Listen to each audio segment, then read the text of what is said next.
안녕하십니까. 이어서 경남 뉴스입니다.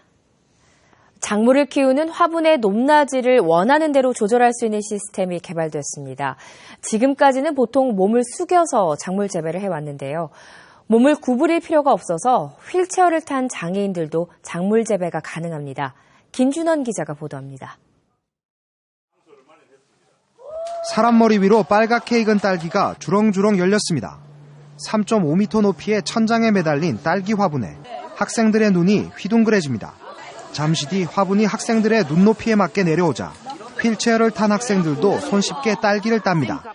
너무 따기도 편하고 좋아요. 오이 같은 거 키우고 싶어요. 오이가 기니까 얼굴처럼 닮은 것 같아요. 함안군 시설원예연구소가 새로 개발한 작물 재배 시스템. 화분을 공중에 매달아 80cm에서 3.5m까지 높낮이를 자유롭게 조절할 수 있어 몸이 불편한 장애인도 얼마든지 작물을 재배할 수 있습니다. 폭이 20cm도 되지 않아 휠체어가 들어갈 엄두도 내지 못하던 기존의 딸기밭 사이 일항의 불편함도 없앴습니다.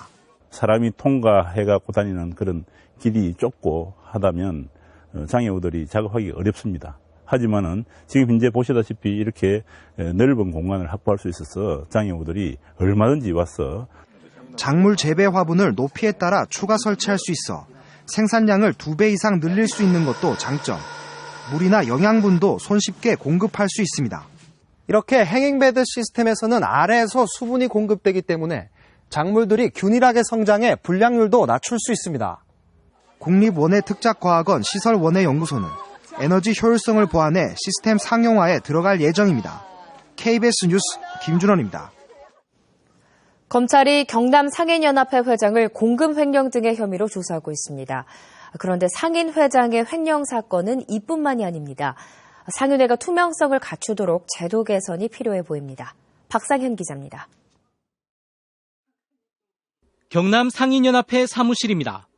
이 연합회 회장 조모 씨는 시장 발전 기금 등 7천만 원을 횡령한 혐의로 검찰 조사를 받고 있습니다.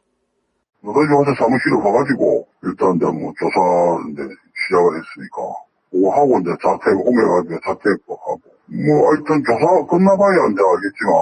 상인 회장이 횡령 혐의에 연루된 것이 이뿐만이 아닙니다. 2년 전에는 창원 상남시장 전임 상인 회장이 기금 3억 5천만 원을 횡령해 실형을 선고받았고 창원 토월시장 전임 회장이 2,600만 원을 횡령한 혐의로 재판 중입니다. 이렇게 시장 상인회를 둘러싸고 잡음이 끊이지 않는 이유는 제대로 된 견제와 감시가 이루어지지 않기 때문입니다. 상인회는 전통시장법에 따라 자치단체에 등록이 돼 정부의 정책 집행 창구가 됩니다. 전통시장 살리기에 드는 정부 예산이 상인회를 통해 지원됩니다. 또 각종 수익 사업도 하고 거액의 발전 기금도 받습니다. 하지만 정산 외에는 자치단체로부터 감독도 받지 않습니다. 이렇다 보니 상인회 예산 관리에 구멍이 생기는 겁니다. 회원수 300인이라든가 아니면 200인이라든가 또 연합회라든가 이런 쪽에서는 공적 회계법인의 어떤 결산을 받아본다거나 또 이 회계 자료에 대한 공시를 해서 공적인 업무를 수행하는 만큼 상인회가 투명성을 갖출 수 있도록 제도적 개선이 필요합니다. KBS 뉴스 박상현입니다. 김해 관광유통단지 안 롯데 아울렛으로 가는 도로는 사통팔달로 잘 닦여 있습니다. 사실상 롯데 아울렛 고객을 위해 이 도로를 건설했다고 해도 과언이 아닌데요.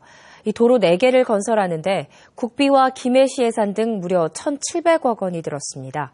송현준 기자가 보도합니다. 김해 관광유통단지 주변 도로입니다. 왕복 3차선의 도로가 시원하게 닦여 있지만 오가는 차들은 많지 않습니다. 하지만 도로 일대가 꽉 막히는 주말과 비교하면 교통량 차이가 확연합니다. 주말 쇼핑을 즐기는 롯데 아울렛 이용객들이 이 도로를 이용하기 때문입니다. 우리 김해 시민만 아니고 거기에 관광 쇼핑하러 오시는 분 모든 분이 아울렛 도로라고 생각을 할 것입니다. 이 도로도 김해 시비 480억, 국비 650억을 들여서 만들었지만 보시는 것처럼 아울렛 이용객을 위한 진입로로 사용되는 실정입니다. 이 같은 김해 관광유통단지 주변 4개 도로를 만드는 데 든 예산은 1,760억 원, 국비와 김해시 예산이 포함됐습니다. 하지만 테마파크와 호텔 등 지역 경제에 파급 효과가 큰 관광시설은 들어서지 않으면서 사실상 롯데 도로로 변질됐습니다. 테마파크라든지 스포츠 센터가 들어와야지 그 지역 관광이 활성화돼서 김해시에 도움이 되는 거죠.